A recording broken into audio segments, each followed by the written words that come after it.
Yeah, here we go now, baby. Right back into the action for another day of the week. Welcome to the Mega Football Friday edition.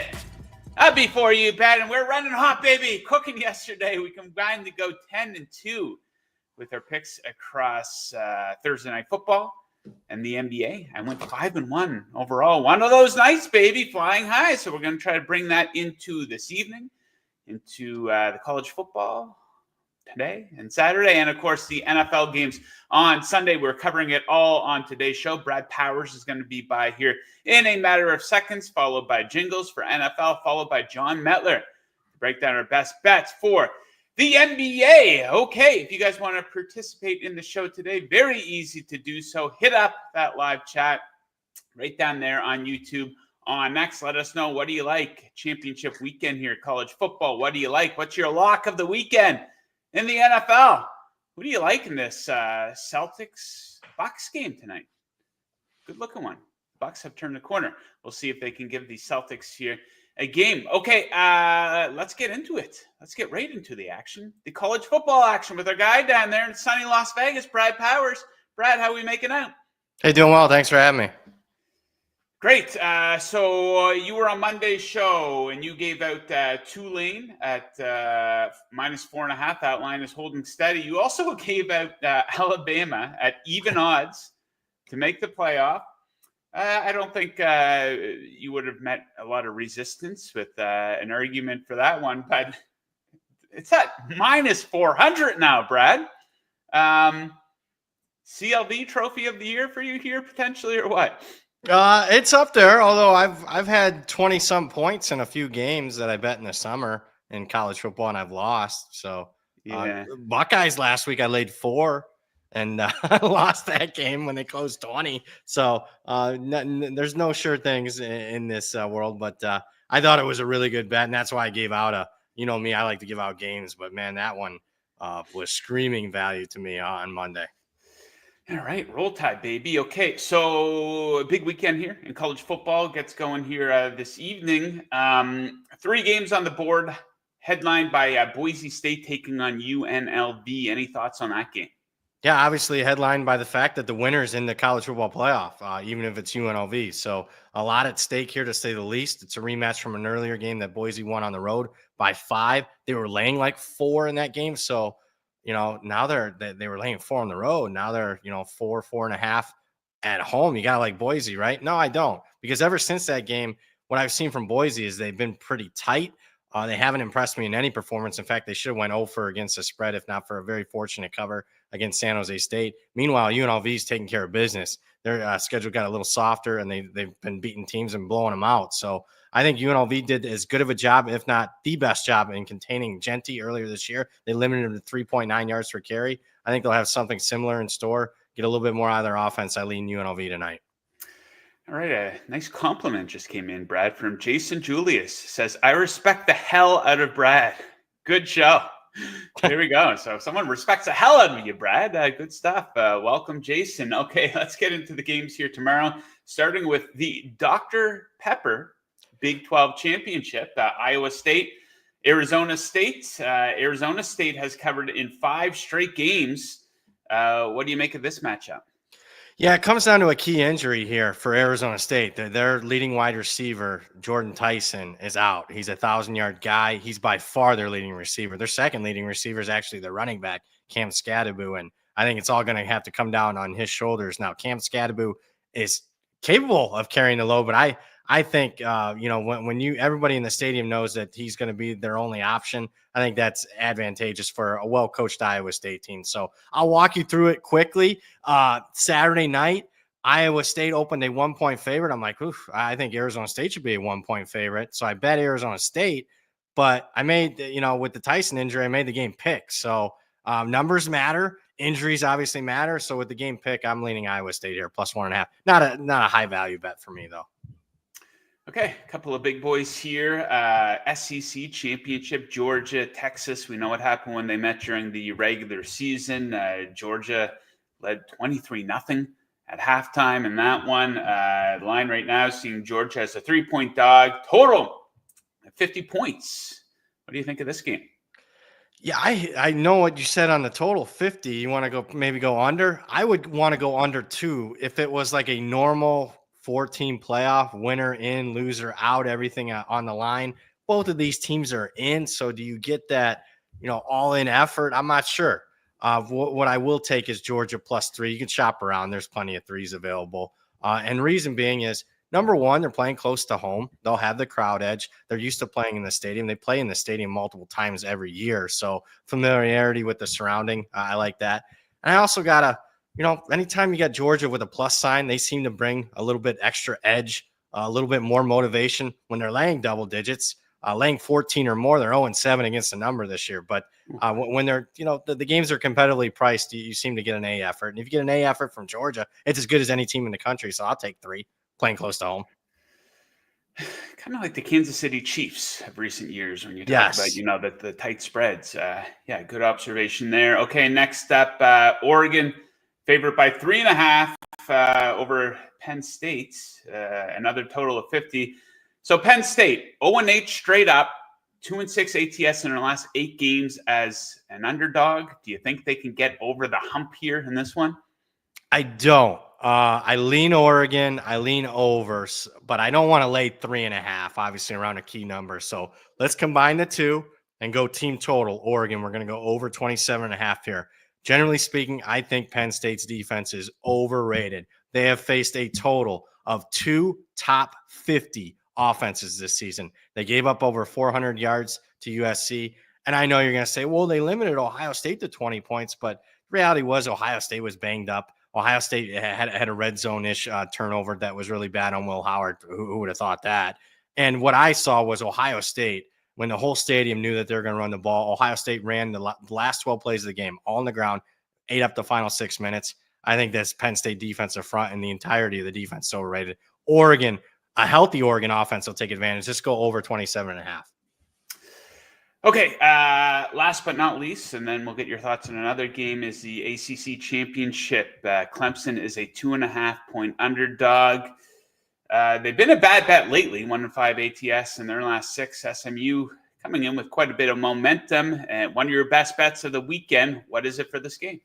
Yeah, we're going to take Clemson +2.5. Now, I will say in faraway places, there's some juice threes out there. So you make the call there. But I actually like Clemson to win the game here. But we'll take the 2.5 in case it falls 1 or 2. I know it doesn't mean much, but there's a chance of it. A very competitive game. I still think even with Clemson winning, what do I see here? I see all the pressure in the world on SMU because one of the reasons I think Alabama's in the playoffs is if SMU loses and it comes down to Alabama, SMU, they're picking Alabama. So this is a win and get in, lose, you're out, SMU. Meanwhile, Clemson's playing with house money.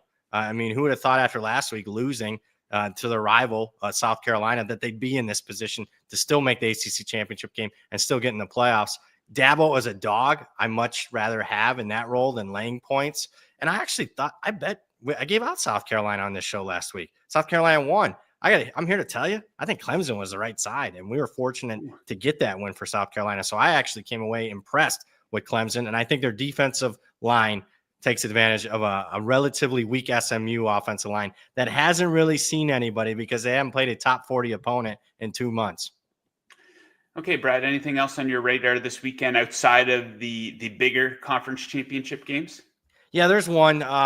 And it was going to be a best bet on Monday, but unfortunately the line moved a point and a half right before the show. But my second favorite play on Saturday is Louisiana. We'll lay the 5.5. They're at home. They're playing Marshall. It's more of a play against Marshall than anything. Marshall's in the conference championship game.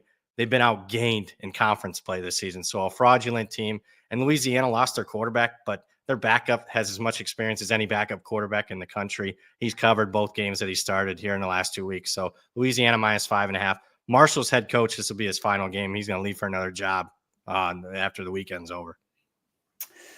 Okay, Brad, something fun for the end here on Friday. You are a man of the arts. We've covered plenty of topics in the world of film and television. We're going to do it again. So I hate to be the bearer of bad news for the viewers out there, but we're only about, a month, 6 weeks removed from these primetime football games starting to dry up on us here. The end of the NFL regular season. is not too far away. So we're going to need some stuff to watch here. I watch quite a bit of TV shows myself, but I wanted to get your thoughts on what you think the most underrated TV show is in the history of television. Oh, wow. I mean, you're putting me on this. I don't watch that much TV, to be honest with you. I'll be watching reruns of college football games. That's how exciting my life is. But if you'd asked me a year ago, because I don't think many people knew about the show, I loved Suits. I never thought that got enough credit. But it seems like that's been found out on Netflix in the last year and everybody loves it. I'll go, and I know I'll probably get some rolling of the eyes here, but if murder mystery rom-com pretty much has everything, action, I liked Castle. That was one of my favorite shows like a decade ago. And if I sat through it for 7-8 seasons, then I thought, I think it's pretty good. Okay, might have to add that to the list. Hit up the live chat, guys. Let us know what your answer to that question is. I have 2 recommendations for the people out there. Now, it's very easy to go through Breaking Bad, Sopranos, Game of Thrones. I think maybe the most underrated show of all time. I don't know if you've ever seen it, Brad. It's just finished airing a couple of years ago. The Americans. Have you seen this show? That's a good one. Really good show. It's about 7 seasons deep, too. So, and I think one of the seasons might have been relatively weak, but it did finish quite strong. So I highly recommend that one. And then we'll go under the radar for this next one, Banshee. Have you heard of Banshee? I am not. It is like an action drama. Very, very good show. I think it's about, you have to kind of suspend your imagination a little bit with like the main storyline, but it's a good show. If you like action, you like drama, quite a bit of fun. Someone's saying Prison Break in the live chat. I remember the first season of that. I think that show kind of fell off a little bit of a cliff, maybe, but I might go back and watch the first season of that. Arrested Development seasons 1 and 3. I've never watched Arrested Development. I haven't either. So I should get in Sherlock. I don't know. Never seen that one. Okay, so we're gonna need some recommendations here with football season starting. Well, you're not an NBA, NHL, college basketball guy, Joe? Well, I'll track my bets, but I don't watch. I don't watch a whole ton of game, from the opening tip to the final buzzer, right? Sometimes it's good to take a little break from the sports. Usually on the weekend, sports will dominate. But, sometimes when you're in a relationship and you don't want to go out and spend a bunch of money, it's a convenient thing to do. Sit home with the girlfriend or the wife and watch some TVs. And there's not a whole lot of good movies coming out these days either. So, it doesn't hurt to go back and watch some shows from the past. Okay, Brad, we will leave it at that, but we're going to be right back with you on Monday. There's going to be a lot to discuss. We're going to have a very clear picture of what to expect over the next month and change here in college football. So best of luck with your bets. Enjoy the games, and we'll catch you on Monday. Thanks for having me as always. Man, right there. Chris, Ozark is one of the most Ozark's a good show, Chris, but it's not underrated. Pretty good show. Aaron Rodgers doc Enigma coming out on December 17th. Joe will be locked into that for sure, says Kevin. Is Aaron Rodgers producing it? That's an issue with all these documentaries coming out on athletes, is that they are the one producing it. So you think you get like an accurate portrayal of what's really going on? If it's not him, great, I'll watch it. I'm sure he had quite a bit to say in what goes on in the Aaron Rodgers documentary, showing us how interesting of a person he is.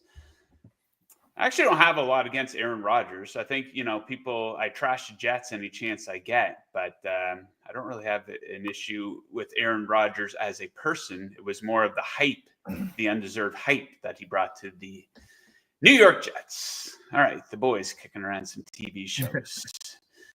Jingles, our man, is not a fan of television. He likes watching, weird hockey games from leagues that you don't even know exist, that are taking place at all hours of the day. My man, what's shaking? How we doing? Wife's birthday day, so I don't get to control anything. I don't know what I'll be watching. I don't have a say in it. And like a good soldier, I'll just shut my mouth and follow along, Joe. I think that's good advice. Now, do you and the wife exchange also gifts? Birthdays near Christmas are the worst birthdays of all time. That sucks. That's rough. It sucks being, hey, you're complaining as a person who's got to celebrate yeah. the person. Imagine being the little kid whose birthday falls between, I don't know, the 15th and the end of the year of December. You get absolutely screwed because your parents would give you a gift or whoever. And this counts as both a Christmas and a birthday gift. Absolutely screwed over. Now, do you and the wife exchange gifts, or is that something you've eliminated from the relationship? This is gonna sound terrible. She's a cash girl. It's like just like at around this time, she's just like, I love it too. I love it. My God. And like, it's so nice. Get a nice card, write a nice message, and like I'm probably willing to give more in cash than I would be to buy something at that same price. Oh my God. How many times have you given somebody a gift and you know they are disappointed? How many times have you received a gift and you are disappointed? But you got to be polite. And all these snobs out there, oh, you can't be giving gift cards. You can't be giving cash. I just went home, saw my dad. Give him some gift cards to his favorite restaurants. That's all he needs. I'm not going to buy him a sweater that he's never going to wear. Card when you have one for a restaurant and you're like, oh, I forgot I had this. Let's go out for dinner there. Love that spontaneity. The wife and I stopped exchanging Christmas gifts, I don't know, 5 years ago, maybe. I would highly recommend that to anyone. If you can get in on that racket, it takes away so much stress. You got so much stuff going on during the holidays anyways. I highly recommend it. If you can get the wife on board or get her in on the cash train, like Jingles, hey, man, he's got her going. But I also had to get a vacuum for Christmas, which is maybe the worst purchase of all time. You need one, but the prices of vacuums are dumb. Yeah. You're like, as a man, you're like, new PlayStation or vacuum? Yeah, there's just some costs that you have to eat, man. Like we're at the 5-yard line with our basement renovation. It's been going on all fall and stuff keeps coming up and our hands are tied. You got to buy it. Anyhow, let's try to make some money so we can pay for some renovations and vacuums and cash gifts for loved ones. We each have 4 picks. Mixed bag here. I'm going to start with an asshole parlay. I used to do these all the time. I was kind of looking, okay, what's a pretty good teaser option here this week? And at the start of the week, when the Dolphins were 7, 6.5, 6, I was looking to pair them with the Steelers. Dolphins down to 5.5 now. So I'm just going to pair these two teams on a money line parlay. Minus 110 odds on this one. I call these asshole parlays because you feel like an asshole if it does not win. It's when you're taking two favorites, slapping them together, trying to get something close to even money. So the Dolphins beat bad teams. We've been over this quite a bit throughout the course of the season. Under Mike McDaniel, they're the ultimate front runners. We know this. They are 12-1 straight up when favored by 5 or more points. They also smacked the living shit out of the New York Jets. This is not a rivalry. This is a one-handed smackdown with the Dolphins swinging the hammer, baby. They are 10-2 against the spread. In their last 12 against the Jets, they played them twice last season, of course. They outscored them 64-13. And why is this line moving towards the Jets? They are getting worse. Have we not learned our lesson here, people? They are, just look at the stats, not just the results. They're not covering. I think they're 1-8 against the spread in their last 9. Last 3 games, they're 30th in net yards per play. They stink. Those guys cannot wait for the season to be done and over with. And the second leg here of the parlay, I'll get this, throw this out quickly. So the Browns are 1-20 straight up in their last 21 games in Pittsburgh. I think Pittsburgh is going to be able to get up for this game. They, of course, lost to the Browns 2 weeks ago on Thursday Night Football. Cleveland really bad on the road this season, 31st in net yards per play.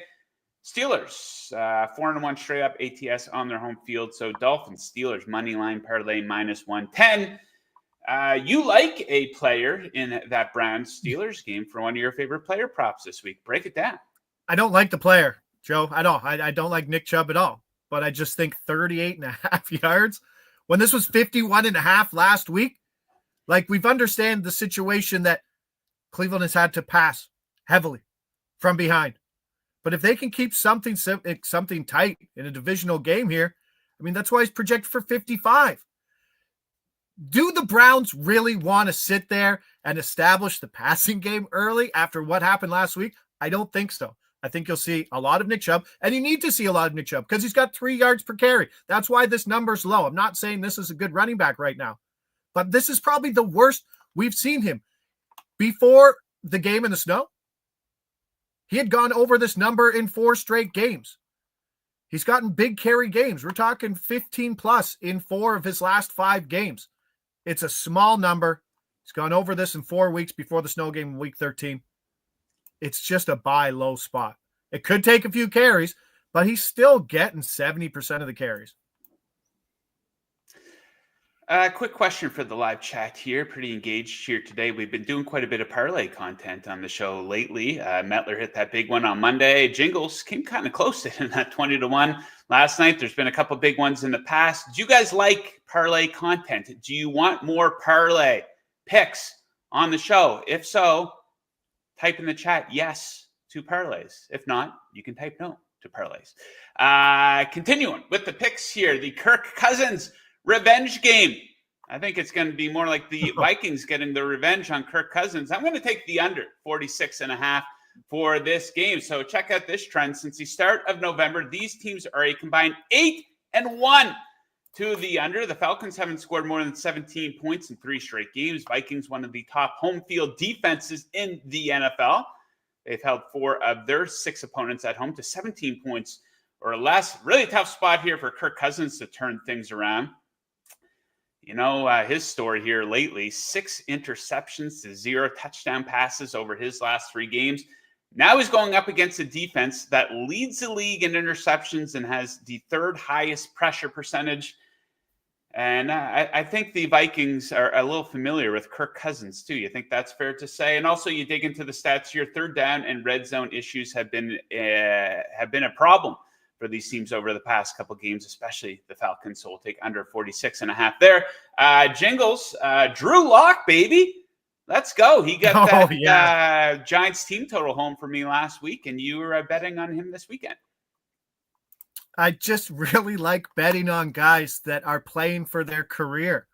Like, this is a guy like we saw the Sunday night game last week. Josh Allen, hurt wrist. Oh, he's not going to get a rushing touchdown. And he probably wasn't until he got the ball thrown to him and he got a receiving and rushing touchdown. But Drew Lock, I don't know if he's going to play the full game. He probably should. It's a game versus Saints, so it's not like it's going to be a blowout game on one side. G-Man can actually win this game. But at plus 700, this is the same price as it was last week. He ran for 57 yards and a score last week. He only had the 1 red zone carry, but this is still an offense that is struggling to score in the red zone. He's taking penalties. Long plays like that are the perfect breeding ground for rushing QB touchdowns. And like I said, willing to lay it on the line. And the Saints, you were talking about the Saints before we went on air. Do you really trust the Saints as a road favorite? No. Like if the Giants won, right, 17-14, would you really be that surprised? I was telling the boys before the show, I almost threw the Saints on that asshole parlay that I created. And then I had a moment of clarity. Said, Joe, well, what the hell are you doing? Take the Saints off the parlay as a road favorite. What are you doing? Okay, my favorite prop bet of the weekend. Before you jump over, Joe, sorry. In that game, Kendra Miller and Drew Lock for a touchdown is plus 2,700. Add Brock Purdy anytime, and you're like 180-1. That's my TD. Easy. That's my TD. Oh, yeah. Lock of the weekend. Yeah. Tony Pollard over 16.5 receiving yards is my favorite prop bet of the weekend. My bad, 1 or 2 on Sunday morning. JTFOZ, make sure you follow me on X. So check this guy out. Consistent targets, 4 or more in 6 of his last 7 games. That's a good amount for a running back. He's coming off a 33-yard receiving game last week, 4 catches on 6 targets in that one.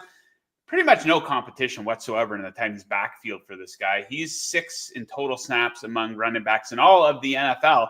No one is even remotely close to him on the Titans. Then to bring it all together, which you have to do on bets like this, the Jaguars getting absolutely destroyed by running backs in the passing game here this season. 46.3 receiving yards allowed per game to running backs. That's the 3rd worst in the National Football League. On to Brock Purdy. What do we like? Legs, rushing yards. There's a few spots I like QB rushing yards this week, but 17.5, Pretty small number for a guy 17 plus in 6 straight games before the Buffalo game. Let's not include that in anything. In fact, it's probably just giving us a little more value in what this is. Injuries to the skilled position players and the O-line are creating more scramble opportunities for Purdy. It's just what it is. And let's be honest, this Bears offense is a little more competent now under Thomas Brown. I don't know how he's going to manage head coaching and calling plays. That's going to be a big issue, I think, that not enough people are talking about. But in this game, we should have some pretty neutral game script, keeping Purdy active on his toes. He's a good guy to rush. 17.5, good number for a guy who can break this off in 2 runs. 17.5 projects for almost 25. Okay, last but not least for me, for NFL picks, NBA picks coming right up. We're red hot in the NBA. Let's go to Los Angeles, where the red hot Buffalo Bills are in town. Going to go under 49.5. Too high of a number here, so check out the trend for the Bills. They've gone under in 16 of their last 22 road games. Look at their offensive numbers on the road. Fairly average, especially compared to home. They're averaging 10 fewer points per game on the road compared to at home. Los Angeles, big fatal flaw for them is they suck on third down. 30th on the season. 32nd over the last 3 games. Pretty disappointing offensive season, really, for the Rams. I know they were down Cup and Nakua for a handful of games, but they're just 20th in scoring here in the NFL. And what I love here about both of these defenses is that they are both great in the red zone. So if the teams do get in close, expect more field goal attempts than touchdowns. Under 49.5. Okay. Tyreek Hill in the news this week. He's on my Tyreek Hill's an idiot. Let's get your pick here. I do want to point out that Tennessee tight end Chig Okonkwo is asking if we're betting on himself to score a touchdown. Yeah, I don't know about him, but no way to know if that's really him or not. We should assume that it is. We don't want to insult him, so it's. I need to know a price though. I need to know a price. I know I've lost money on Josh Wiley on the other side, so happy to go. I've lost some money on him too. But have you seen for my TD bets? I didn't put the play in, but Nick Westbrook-Akine, like 8 touchdowns in 8 games. Said 1 game where he didn't score a touchdown. Crazy. Yeah, it's plus 400. No, Jake, if I'm going there, I am going NWI for a touchdown at plus 200 or better because he is absolutely lobbing it from Will Levis. So Tyreek Hill. This is it. Here's your handicap. The guy has more. Now, the funny part is, I don't know if this is funny on mine because I'm a donkey, but I put his 4th baby this year. He just had his 5th baby this year. I didn't even get that number right. It's his 5th. He has more babies than touchdowns. And I know that really doesn't designate to where he is on this receiving, but it's just where he maybe is in his headspace. We saw that cryptic post saying, love what you do because it could be gone anytime soon. His numbers are absolutely plummeting.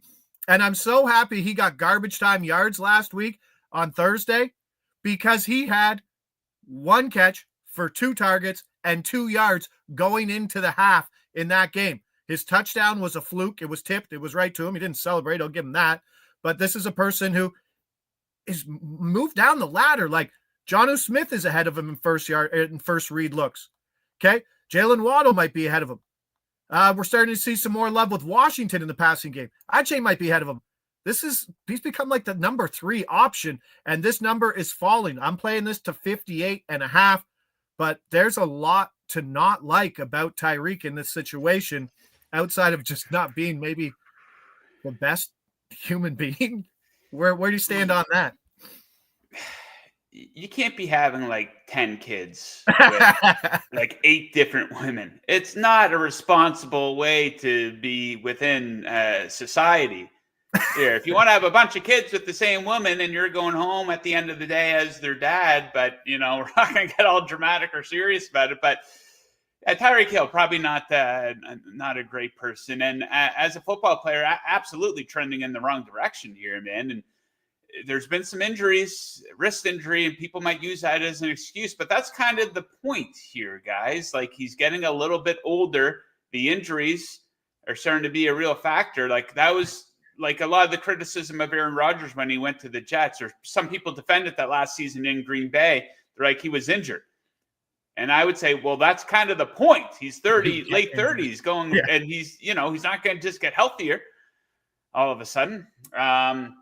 Okay. The vasectomy chat has picked up. Faster swimmers and his 40 time. That's a good one. Good for Tyreek Hill, I guess. Okay, so at the end of the day, too, game script, like they could be their favorites. Like they could be up and like just running the clock. They could be clock sucking down the end there too. Clock sucking baby. Okay, we love that term here on DYB. Okay, Jingles, that's it for your appearance here today. You got a lot going on here, though, at Covers. A lot of it here on the Covers YouTube channel. Make sure you guys are subscribed to that. You're going to be right back with us on Monday's show. Not the best looking game overall in terms of stakes and stuff like that, but Sunday night, I think maybe from an entertainment perspective, there could be some really good prop betting options there. So make sure you guys catch Jingles on Monday's show. We will see you then, buddy. All right, pal. Enjoy your weekend. Take care. Let's go. Let's go right to the National Basketball Association. And we're talking it with the sweet boy, 3-0 with his picks there last night. We're flying high. Hey, I went 2-1. And like I say to you guys, if I could go 2-1 every night of the week, I would take that. Stacking these 2-1s here in the NBA, 4 straight. Going back to last Friday's show. And we once again have 3 picks here. How we making out, John? Good. Shout out to Todd here in the chat. We were talking about his December birthdays. He's December 22nd. I'm December 27th. So we had to beat that relative age effect. I learned about that in university. That was fun. So I was like, hey, I was at a huge disadvantage, but we're good to go. With coming off the sweep, like you said. If you could take 2-1s, you just go to bed. Like you're like, 2-1, I'll take it. You know what I mean? Like nice sleep. 1 and 2, you're like, okay, but like the reverse sweep, 2-1s are awesome. And those 2-1s add up, baby. Okay, before we get into the picks, did you get screwed as a child growing up with your birthday being on the 27th, where you would get like a video game system and the parents, hey, just so you know, that counts as both a Christmas and birthday gift. Were you affected by that? No, I don't think so. My parents are really good about it. I would say though, the best thing was to like kind of leverage it yourself, where you're like, hey, this is a big gift, but make it Christmas and birthday. You may as well just lean into it yourself, right? And go get yourself. It was really hard though, because everyone always asks you like, what do you want? What do you want? But it's like, what do you want times 2 at the exact same moment of your life? So it's like hard both ways. It's like, there's not that many things I want. Then everyone's trying to buy you a gift too. And like, they have to buy you two things, right? So it actually was better to just lean into like the bigger, give me the one thing that costs a little bit more and just make it for both. So yeah, I don't know any difference. So all right, let's get into the picks here. Let's rip through these player props and totals. What a high total in Chicago, 247.5 with the Pacers in town. Don't be scared of the big number here, homie. I'm going over on this one. Now, you might think that this number is insane, but not really as far as Chicago Bulls games go. Their last 7 games have averaged 254 combined points. These teams have combined to top this mark 16 times. Already this season, this is a marriage made in over heaven. These teams play at a fast pace, and they suck on the defensive end of the court. Last 10 games, 3rd and 4th in pace, 24th and 28th in defensive rating. Last in points allowed at home for Chicago versus 27th in points allowed on the road for the Pacers. 30th and 28th in points allowed over the last 10 games, regardless of location. A lot of scoring going down in Chicago tonight. Next up, you have a prop for Kelly Oubre Jr. Yeah, a random one. Kelly Oubre Jr. over 1.5 assists plus 170. So when I was looking at this, it popped. He had 5 assists they're playing the Magic tonight. They played the Magic on Wednesday. He had 5 assists. So when you have a guy who has like a total of 1.5, not much of a passer, you assume to see like 5 potential assists, 5 assists. He just converted them all. That's kind of what you would expect to see. He had 8 potential assists. That really grabs your attention, because even the 3 he missed on, like if you just have 3 potential assists and you have a total of 1.5 plus 170, that also grabs your attention. Paul George is back, but he should be impacting the minutes more of Jared McCain than Kelly Oubre Jr. So I'm not too worried about that, because Kelly Oubre Jr., Franz Wagner was the one who killed them on Wednesday. I mean, he's putting up an all-star season. He's been huge with Paolo Banchero out, but Kelly Oubre Jr. will probably be the primary defender on Franz Wagner tonight. So again, I feel like Oubre's minutes are more secure, even though Paul George is coming back. And when you just look at the 76ers offense, you have Jalen Suggs, Kentavious Caldwell-Pope.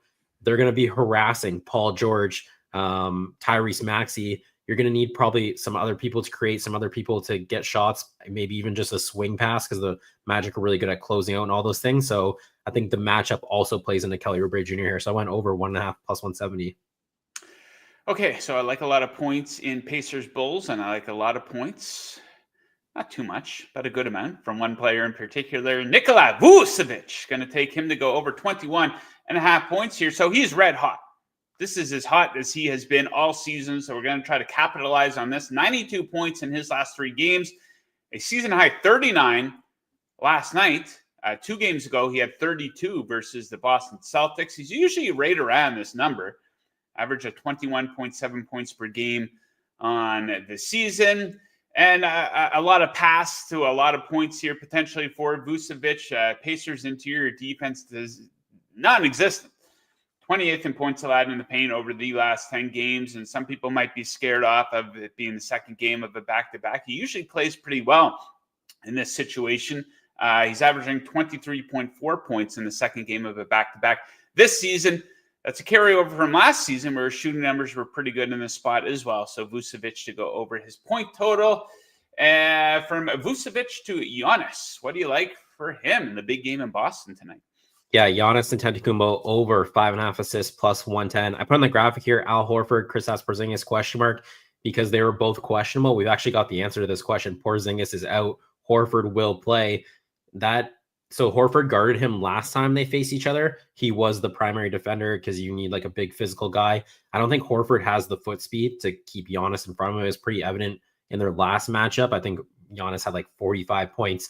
So I don't mind that Horford's playing. I kind of like that matchup because I think if Horford is playing, he's still going to need help. And if the last matchup kind of like proves that. So if they're collapsing in on a team, you're just going to create potential assists where he's going to pass. Giannis, just in general this year, I'm sure you've seen them on X, or just he has like highlight reel passes. He's been a like much better passer this year. He's finding shooters. A lot of his potential assists do come from shooters, and you're going to need 3-pointers to beat the Celtics. And lastly, Chris Middleton is back tonight. So that gives him another shooter who could convert potential assists. I'm assuming Middleton's not going to play a lot of minutes, but even if he just takes some minutes away from Andre Jackson, who can't score at all, that helps with potential assists. So I'm going over 5.5 for Giannis here. Okay, last pick of the show of the week for me. It's been a busy one. It's been a successful one. Hopefully we'll hit on this one. We're going to go to Golden State with the T-Wolves in 10, and we're going to take under 218 and a half. I don't know if we have that. There we go, baby. Under 218 and a half. Warriors T-Wolves. So look at this defensive tear. The Timberwolves are on, baby. They're getting on track here. They've held 3 straight opponents to 90 or no, I'm getting screwed up here. Yeah, no, they've held 3 straight opponents to 92 points or less. These two teams, 4th and 5th in defensive rating over the last 10 games, both playing very well on the defensive end of the court. Not so much offensively, especially the Warriors. They're really falling off here on the offensive end. 28th in offensive rating over the last 10 games. The T-Wolves not much better at 22nd. Both do a really good job of limiting threes and easy buckets. So Golden State 2nd in points allowed in paint over the last 10 games. T-Wolves great at keeping opponents off the line, also forcing a lot of turnovers. So we'll take a lower scoring game tonight in Golden State. Okay, last pick of the night here of the show, John. Trae Young. What do you like for him? Yeah, for a second there, I was like, we have the same pick, but it was my graphic. We're going Trae Young over 20.5 points, even money. You've just been watching Trae Young here. He's obviously been a fantastic assist facilitator all year, and it's affecting his points prop, and he's gone under 6 straight times now. We attacked one of his points props, I think, a week ago. He missed by like a bucket. This total has fallen 25.5 to 20.5. That's 2 3-pointers. That's a big move for anyone. 20.5 and even money too. He's playing the Lakers. You know they don't have a perimeter defender who can guard him. He'll be able to do whatever he wants. I think that what I really like about this is the strength of the Lakers defense is Anthony Davis, but Anthony Davis doesn't impact whatever shots Trae Young wants to take. Trae Young wants to take 3-pointers on the perimeter. He wants to take step backs. He wants to take floaters in the lane. Floaters are no big deal against Anthony Davis either. So when you just look at how Trae Young scores his points and you're facing the Lakers, I think it just plays in the Trae Young's hand. This total just keeps coming down. If he misses on this one, it's going to probably come down again. And he's playing, his next game would be NBA Cup against the New York Knicks. And we know he kills the New York Knicks every time. So that'll be an interesting to watch, but hopefully he doesn't miss the one. Hopefully he just wins this one for us. Okay, speaking of the NBA Cup, we're going to put you on the spot because Kevin in the live chat, shout out to Kevin, is asking, who do we got winning the NBA Cup? Any good value on any teams? I don't know if you put in any thoughts into that at all, John, as our resident NBA Cup expert. Any thoughts on that? Yeah, so I do like a futures parlay every Friday. I'm going to be making one, and it's going to have an NBA Cup winner in it as well. I haven't quite decided which way I'm going to go for this one, but last week I did take the Bucks 10-1 because I did think the Celtics were going to be out and the Bucks would move on. I think they're saying about 6-1. Now the Celtics out changes a lot. Look at the West. You know, the Warriors are kind of banged up. Draymond Green, Stephen Curry, so they've advanced, but they're out. I feel like the Rockets are kind of intriguing, but the Thunder as well. The West is hard. The Thunder are playing the Mavericks. That's a tough matchup. The thing is with the NBA Cup, when you're talking one game, anything's possible. When you're talking best of 7, that changes a lot. Yeah. It's hard to win a best 7, but you can see in the NBA Cup, it's hard to win your group. It's hard to advance. You're talking about a one-game knockout. So my answer to answer your question, I feel like you could probably go any which way. It's really hard to say. I mean, the Knicks, the Hawks, I don't know. It's the Hawks always play the Knicks tough. So you think the Knicks have the easiest path, but the Hawks always play them tough. So I haven't quite picked the team I'm going to use today for the parlay today, but I'm going to make one. So in other words, just bet on every team. That way you will walk away with a winning ticket. Not necessarily profitable, but yeah, that is the approach. James Ferguson, Metler rocks. The ass man is on fire in the live chat. A lot of positivity in the live chat. We appreciate that very much on a Friday going into the weekend here. Can't wait, man. Busy time of year. So hopefully you guys will get a chance to relax a little bit over the weekend, take in some football, have a couple of drinks, perhaps, a couple of cocktails. That's what I will be doing. Some quality time with the family mix in there as well. Okay, so we're going to leave it at that. Jam-packed week here. Great show. We fit a lot into 42 minutes today. We're going to be right back with you guys on Monday. There's going to be a lot to discuss in the world of college football. Brad Powers is going to be here. A fun-looking Monday night football game, I think, could be high scoring. Hint, hint, hint, for what my pick might be for that game. Some NBA, I'm guessing. I haven't looked ahead to the schedule there on Monday yet, but I'm guessing at least a handful of games there. So we're going to be covering all of that on the Monday show. Okay, so thank you to all of my guests for joining. Thank you to producer Mick. Great job this week putting these shows together. Big shout out to our sponsor, BetMGM. Make sure you check them out. If you're tailing any of our picks, head on over to BetMGM to lock those in.